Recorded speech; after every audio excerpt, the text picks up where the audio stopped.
साथियों नमस्कार।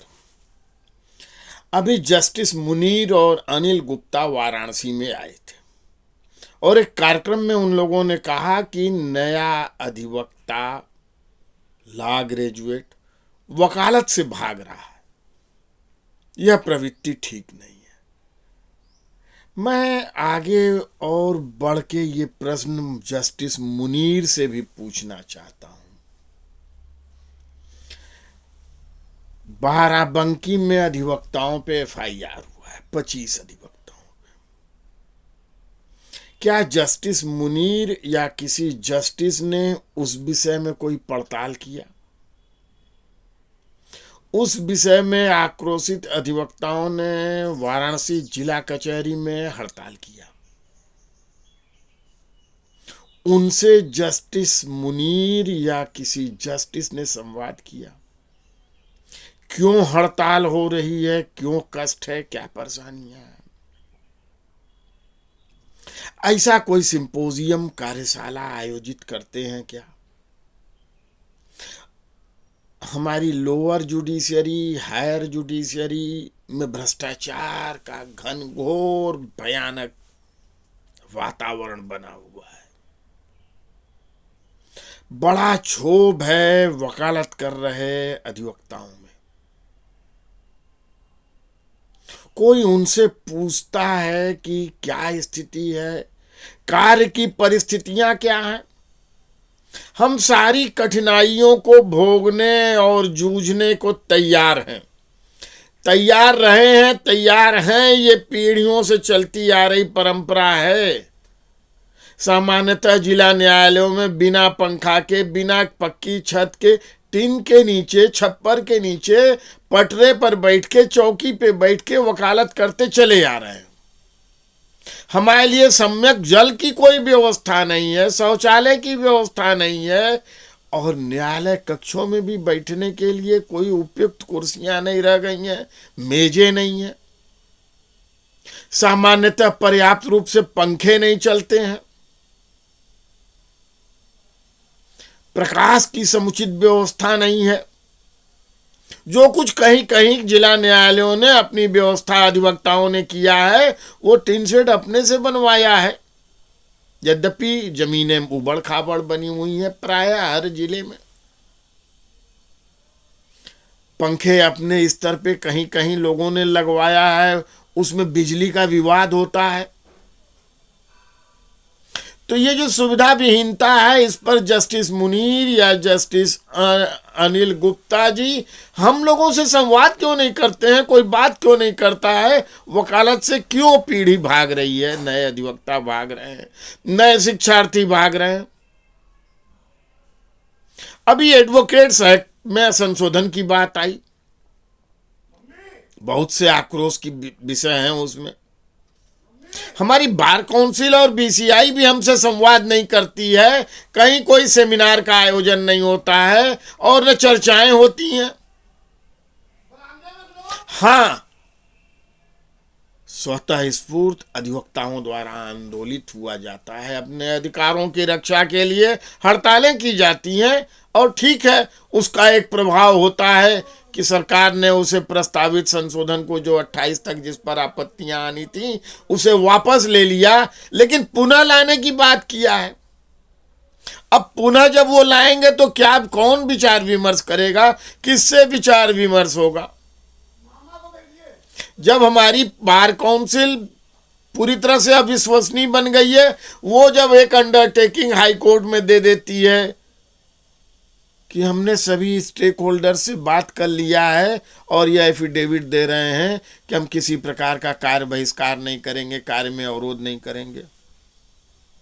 हाँ, हम काम से बहिष्कार नहीं करना चाहते हैं, हम कर्मवादी हैं, कर्मठी हैं, लेकिन क्यों करना पड़ता है? और जो कारण है क्यों का, जो समस्याएं हम पर आती हैं, हम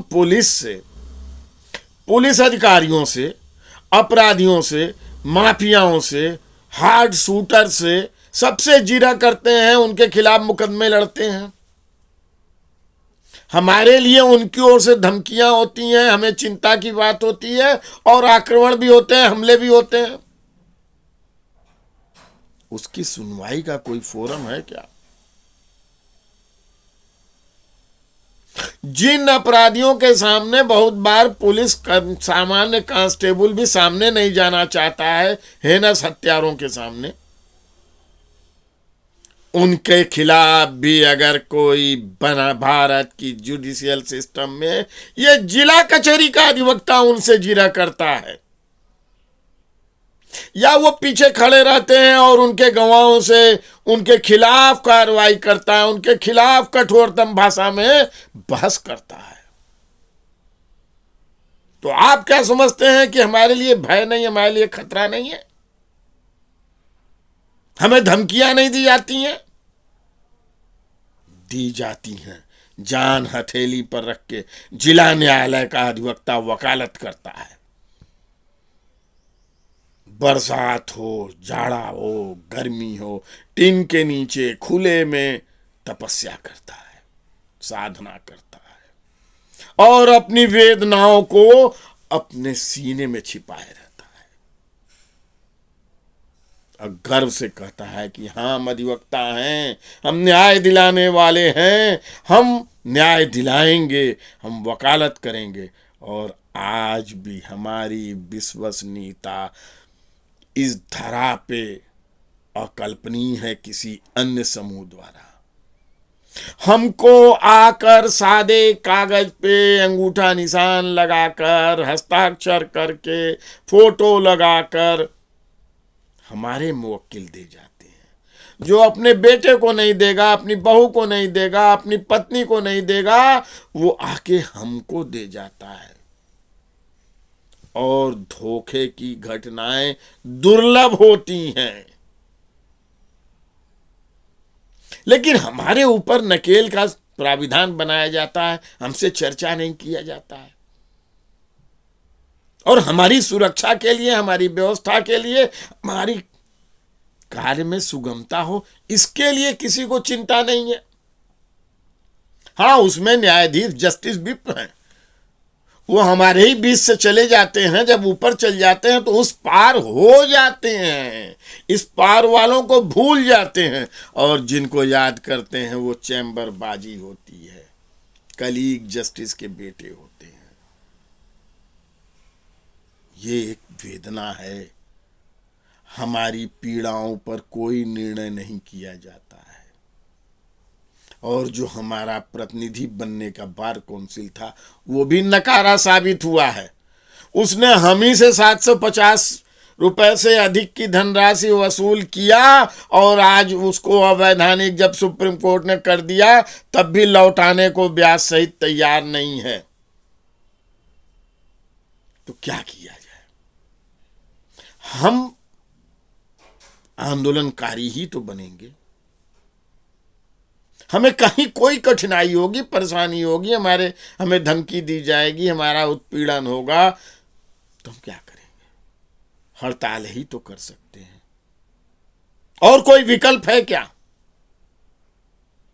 और कोई विकल्प नहीं है।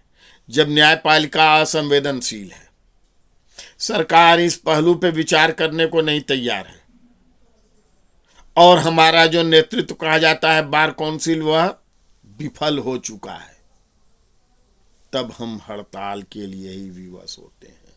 इस पर संवाद व्यापक हो, घनघोर हो, तय होना चाहिए, वरना आंदोलनकारी प्रवृत्ति को नहीं समाप्त होगी। हम आंदोलन ही करेंगे और कोई विकल्प नहीं है। जय अधिवक्ता समाज।